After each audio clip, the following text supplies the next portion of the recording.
আমাদেরকে সৃষ্টি করেছেন, আসমান জমিন সৃষ্টি করে তিনি আমাদের খোদা, ওই মুহূর্তে আমাদের খোদা হইতে পারে নাই। যাই হোক, আস্তে আস্তে বড় হইতে লাগলেন। আল্লাহ রাব্বুল আলামিন যখন ওই ইব্রাহিম খলিলুল্লাহকে নবুয়ত দান করলেন, ওই নবুয়ত দান করার পরে নমরুদে, আমরা সবাই জানি নমরুদে অগ্নিকুণ্ডের মধ্যে আল্লাহ নবী ইব্রাহিম খলিলুল্লাহকে নিক্ষেপ করল। ওই নমরুদে নিক্ষেপ করার পরে আল্লাহ রাব্বুল আলামিন ওই আগুনকে বলেন, ইয়া নারু কুনি বারদাম ওয়া সালামান আলা ইব্রাহিম। হে আগুন, যেই নমরুদের আগুন আমার খলিল বন্ধু ইব্রাহিম খলিলের জন্য যার কন্ডিশন হয়ে যাও। সঙ্গে সঙ্গে ওই আগুনের মধ্যে দাঁড়াইয়া আল্লাহ নবী ইব্রাহিম খলিলুল্লাহ শান্তিতে বসছিলেন, বসে আল্লাহর নাম জপতেছেন। নমরুদ বলতেছে, কি হইল আগুন, কেন ইব্রাহিমকে জ্বালাও না? আল্লাহ রাব্বুল আলামিনের হুকুমে ওই আগুনের মুখ খুলে গেল, জবান খুলে গেল। আগুনে বলতেছে, হে নমরুদ, তুই আয়া দেখ কিভাবে আমি তোকে কাজ করে ফেলতে পারি।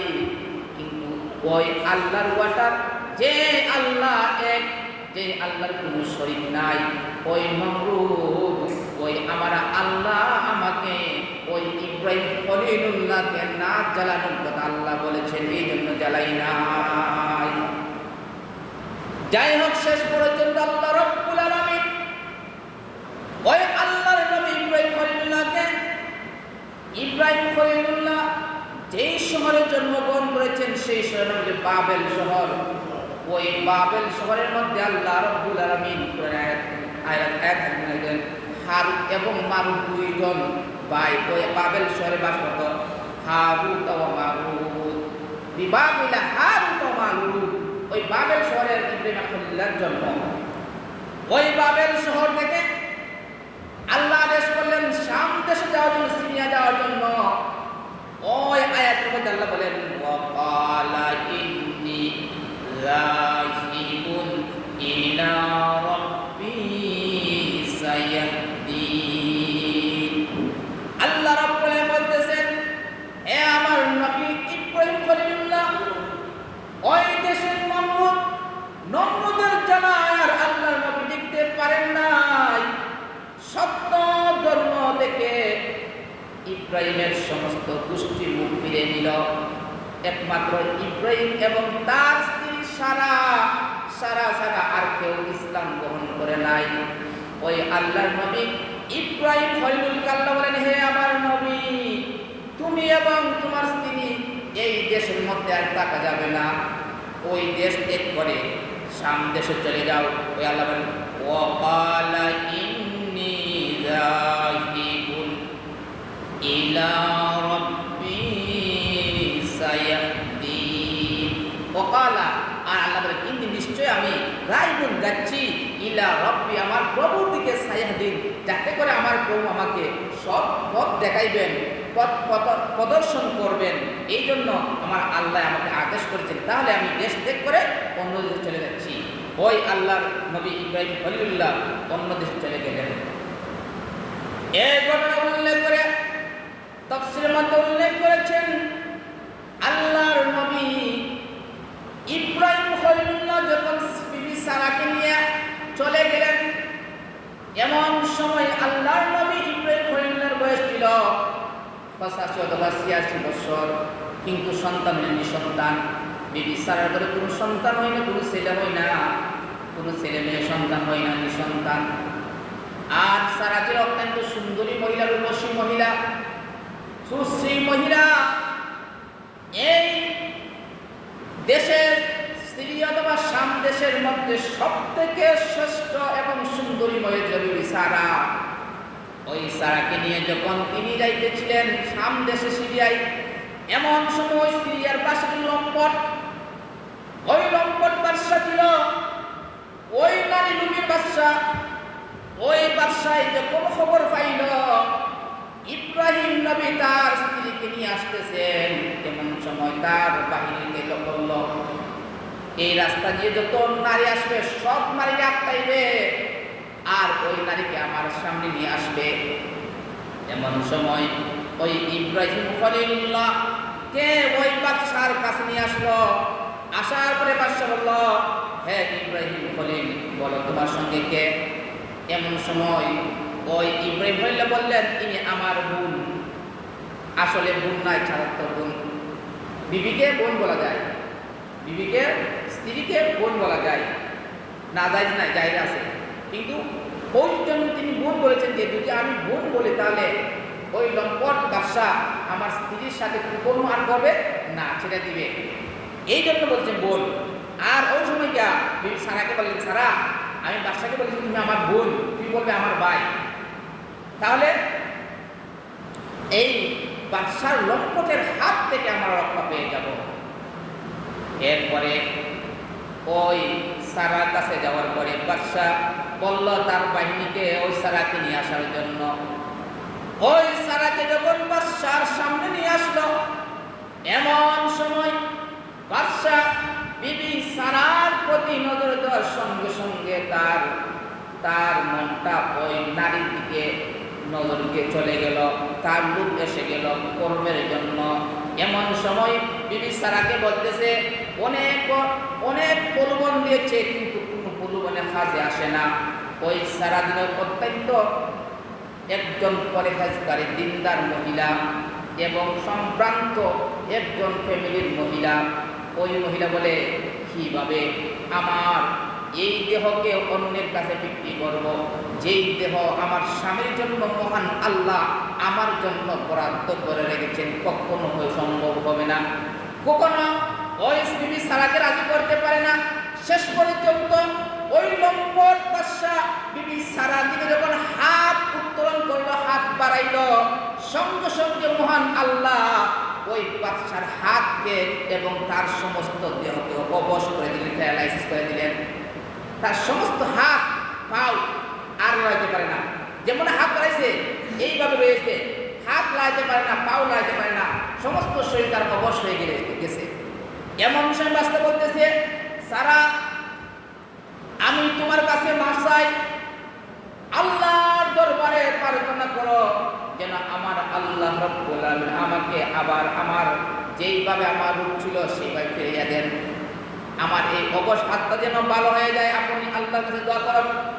এমন সময় বিছারা দোয়া করলেন, সঙ্গে সঙ্গে আল্লাহ রাব্বুল আলামিন তার হাতকে আল্লাহ রক্ষা করে দিলেন। আবার তার শরীরের মধ্যে চেন আসলো, আবার সেই চাইতে আবার বিবি সারাকে হাত বাড়াইছে, সারাকে স্পর্শ করার জন্য, সঙ্গে সঙ্গে আবার হাত অবশ হয়ে গেল। এইভাবে তিনবার হাত বাড়াইল, বাড়ানি সঙ্গে সঙ্গে তিনবার হাত অবশ হয়ে গেল।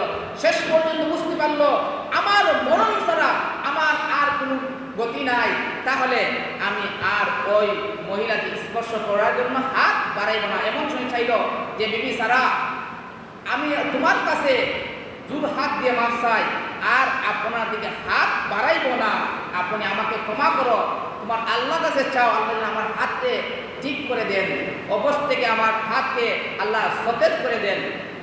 এমন সময় বিবি সারা মহান আল্লাহর দরবারে 2 রাকাত নামাজ পড়ে দোয়া, আল্লাহ এ আমার মালিক কোনওয়ার লেগে আলম, আল্লাহ তুমি তো আমার সম্মান রক্ষা করেছ, কিন্তু আল্লাহ কাগজ তুমি করে বাচ্চার হাতকে আল্লাহ তুমি অবশ হাতকে তুমি সতেজ করে যাও। সঙ্গে সঙ্গে মহান আল্লাহ রাব্বুল আলামিন বিবি সারার দোয়া কবুল করলেন এবং ওই লম্পটের হাতকে আবার সতেজ করে দিলেন।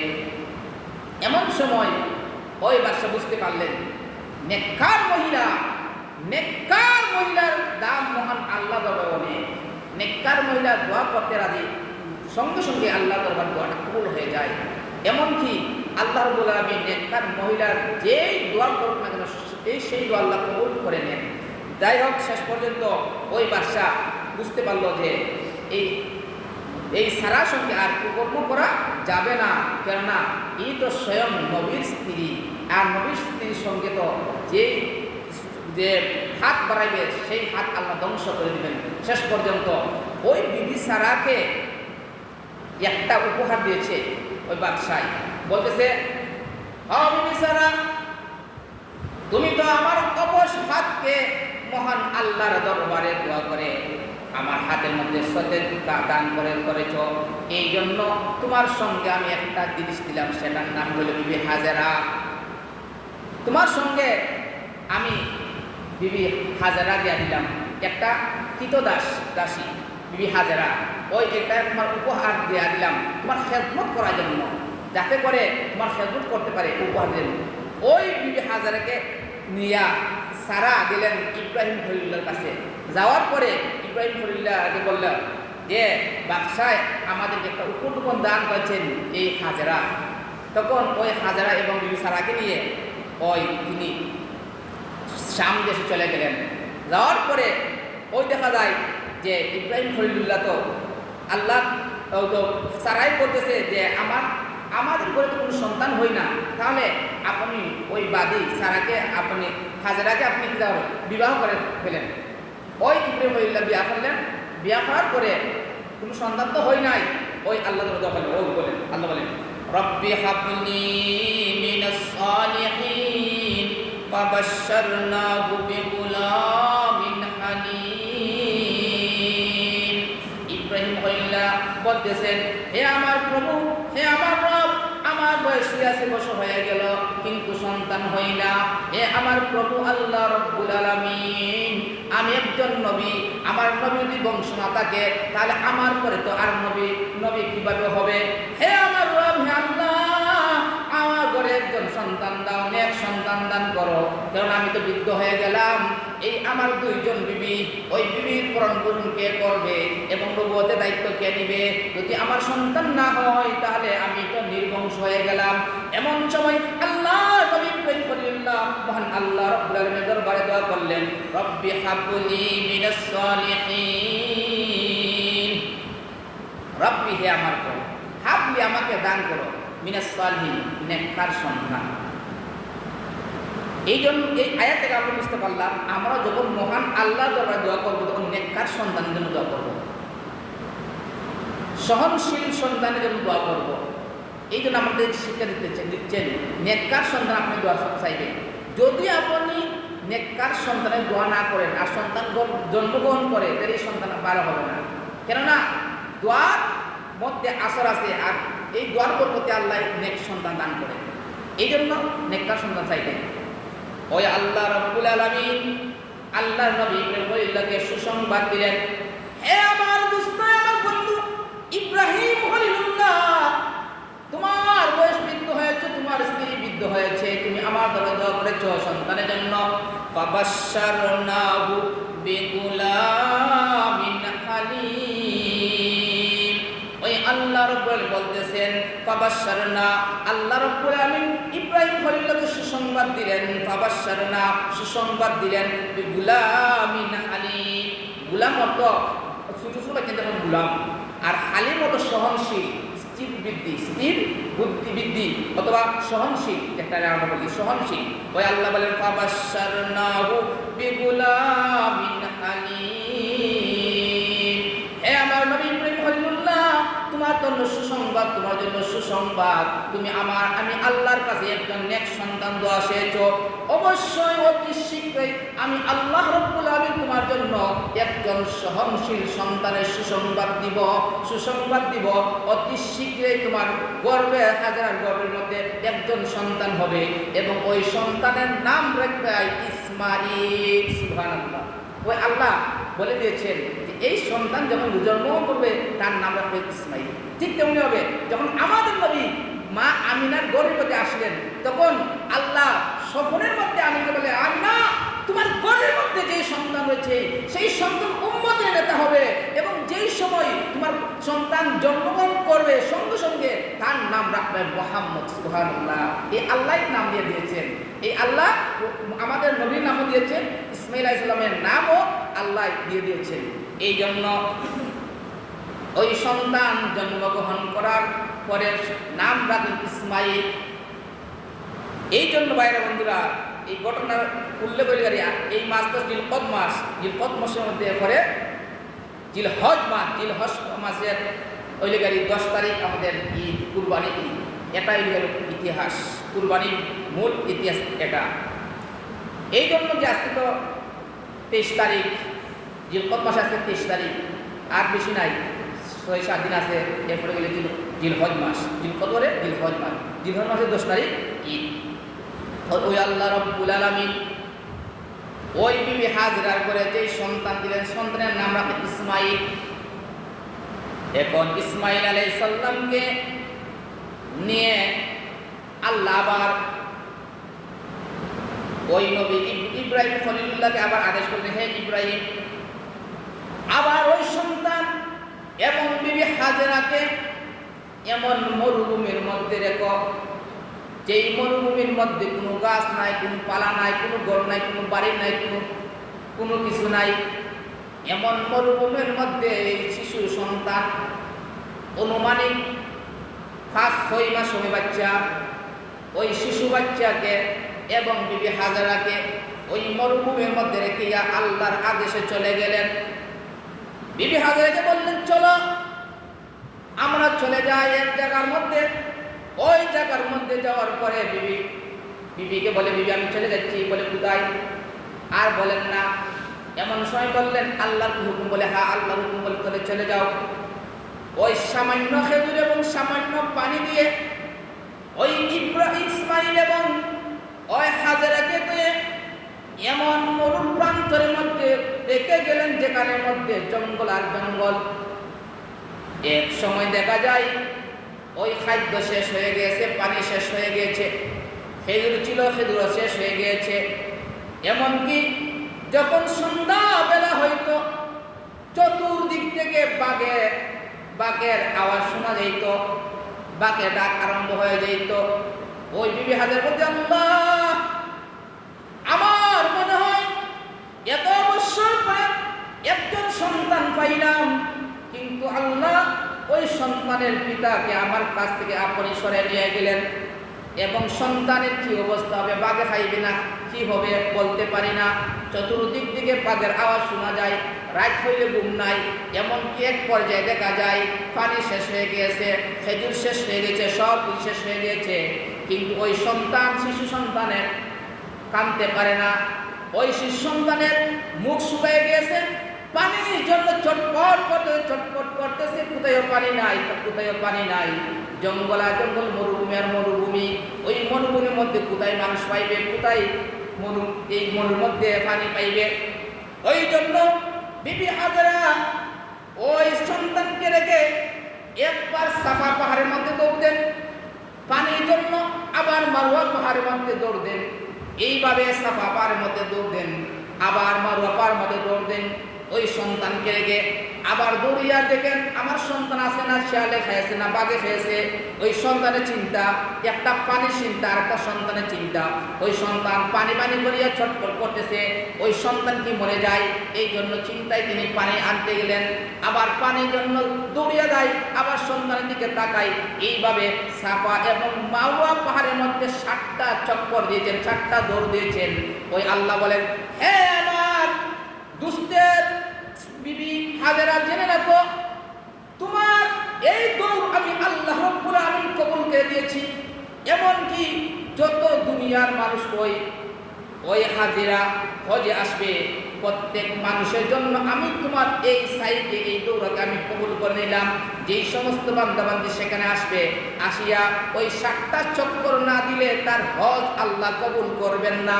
ওই বিবি হাজেরার জন্য আল্লাহ রাব্বুল আলামিন 7টা চক্করকে আল্লাহ কবুল করে নিয়েছেন। এই জন্য হাজিদের জন্য ওই সাফা মারওয়ার মধ্যে সাই করা 7টা চক্কর দেওয়া ওয়াজিব। ওই বিবি হাজেরা ওই 7টা চক্করকে আল্লাহ কবুল করে নিয়েছেন। এই জন্য হাজিরা যখন সাফা মারওয়া পাহাড়ে যাইবে, যে চক্কর না দিবে তার হজ হবে না। আল্লাহ বলেন, ইন্নাস সাফা ওয়াল মারওয়াতা মিন শাআইরিল্লাহ, নিশ্চয় সাফা এবং মারওয়া পাহাড় দ্বয়ের মধ্যে আমি আল্লাহ হাজিদের জন্য ওয়াজিব করে দিয়েছি, তা তওয়াফ করার জন্য তাদের জন্য ওয়াজিব করে দিয়েছি। কিয়ামত পর্যন্ত যত হাজি আসবে তার জন্য ওয়াজিব করে দিলাম সাফা মারওয়ার মধ্যে 7টা চক্কর দেওয়া। এরপরে ওই বিবি হাজেরা তো দৌড় মারলেন পাহাড়, সাফার পাহাড়ের মধ্যে, মারওয়া পাহাড়ের মধ্যে 7টা চক্কর দেওয়া দেখা যায়, পানি নাই। হঠাৎ করে সন্তানের কাছে আসার পরে দেখা যায় ওই সন্তান ওই পায়ের মুড়া দিয়ে এইভাবে আঘাত করতেছে। আল্লাহ বলে, হে আমার নবী, হে আমার জিবরাইল, তুই কি দেখছ না এই শিশু বাচ্চা পানির জন্য মারা যাবে? ওই আল্লাহর হুকুমে জিবরাইলের মাধ্যমে ওই শিশু বাচ্চায় যখন আঘাত মারে জমির মধ্যে, সঙ্গে সঙ্গে দেওয়া যায় ওই পায়ের আঘাতে আল্লাহর হুকুমে সেখান থেকে পানি ফুরফুরাইয়া আরম্ভ হইতে লাগলো। মানে জম মানে জমজম মানে তাম। ওই হাজার বলতেছে পানির তাম। এটার নাম রাখা হয়েছে জমজম। জম মানে তাম, এটার নাম রাখা হয়েছে জমজম। ওই বর্তমানে এটার নাম জমজম কূপ। ওই পানিতে ফুয়ার আরম্ভ হয়েছে। ওই পানি যদি না তাম হইতা, তাহলে এই পানিতে সমস্ত এই সিরিয়া মক্কা গড়িয়ে দিত। ওই সময় বিবি হাজেরা তাম হয়ে তাই বান দিছ দিয়া ওই ওখানে বেষ্টন রাখছে, ওইখানের মধ্যে পানি থামছে, সেখানের নাম হলো জমজম কূপ। ওই কূপ থেকে বিবি হাজেরা পানি এবং সন্তানের পানি পান করেছেন তৃপ্তি সহকারে। ওই আল্লাহ রাব্বুল আলামিন কিয়ামত পর্যন্ত যত হাজি যাইবে এবং ওই জমজমের পানি খাইবে, আল্লাহ যেই উদ্দেশ্য খাইবে ওই উদ্দেশ্য হাসিল করবেন। এবং কোনো ব্যক্তি যদি বেমার থাকে আর বলে আল্লাহ শিফার উদ্দেশ্যে আমি পানি খাইতেছি জমজমের পানি, তো ওই তার জন্য শিফা হবে। এবং এই জমজম কূপের পানি দাঁড়াইয়া খাওয়া মুস্তাহাব। এই জন্য 2 পানি দাঁড়াইয়া খাওয়া লাগে। একটা হলো ওযু শেষের পানি, আর হলো জমজম কূপের পানি দাঁড়াইয়া খাওয়া। ওই 2টা পানি দাঁড়াইয়া খাওয়া মুস্তাহাব। এই জন্য ওই বিবি হাজেরা দোয়া এবং ইসমাইল আলাইহিস সালামের ভাইয়ের আঘাতের কারণে মহান আল্লাহ এই জমজম কূপ তৈরি করে দিয়েছেন। এখান থেকে মানুষের জন্য শিফা, মানুষের জন্য আরোগ্য, মানুষের জন্য রোগ মুক্তি আল্লাহ এই পানির মধ্যে রেখেছেন। এই পানি এত দাম কোন কারণে? ওই ইসমাইল আলাইহিস সালামের কারণে। আল্লাহ রাব্বুল আলামিন এইভাবে এই ইব্রাহিম আলাইহিস সালামকে এই সন্তান এবং স্ত্রী থেকে আল্লাহ দূরে রেখেছেন, পরীক্ষা করেছেন। আল্লাহ আমার মায়া বেশি না সন্তানের মায়া বেশি? যাই হোক, ওই সন্তান তো শিশু বাচ্চা, ওই গেদা বাচ্চা, ওই বাচ্চা যখন বড় হইতে লাগলো, আস্তে আস্তে যখন বড় হইতে লাগলো, বড় হওয়ার পরে আল্লাহ আরেকটা পরীক্ষা মধ্যে ফেলেছেন। ও আল্লাহ বলেন, ফালাম্মা বালাগা মা'উস-সা'য়া ক্বালা ইয়া বুনাইয়া ইন্নী আরা ফিল মানামি আন্নী আযবাহুকা ফানজুর মাযা তারা। এটা লম্বা ঘটনা।